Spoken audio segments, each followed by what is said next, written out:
Na een jaar voor te wezen is de Dongradio Cup weer om.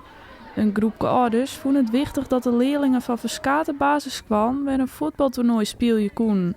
Dus toen hebben wij onze handen in eerste lijn om te zeggen van wij doen toch nog een keer, gaan wij dit toernooi weer oppakken en gaan wij dit in werking zetten. Ja, wel leuk. Ik heb voetballen met de hele groepen.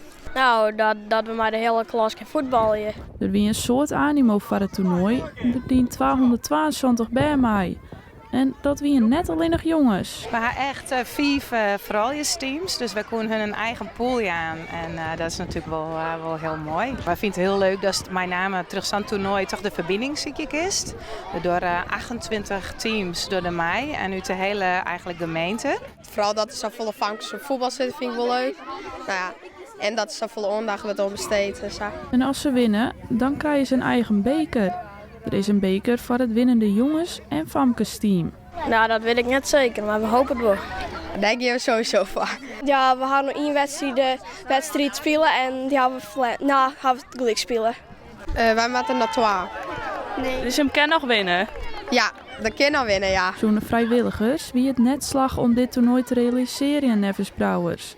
Dus daar is ze dan ik maar al te blij mee. Nou, wij zijn heel erg dankbaar dat wij hier een gebroekmeidje maken van de velden van VV Dokkum. Ze hebben natuurlijk correct een heel mooi nieuw gebouw kregen, mooie kleedboxen, dus tegen blij dat wij van hun faciliteit een broekmeidje kennen.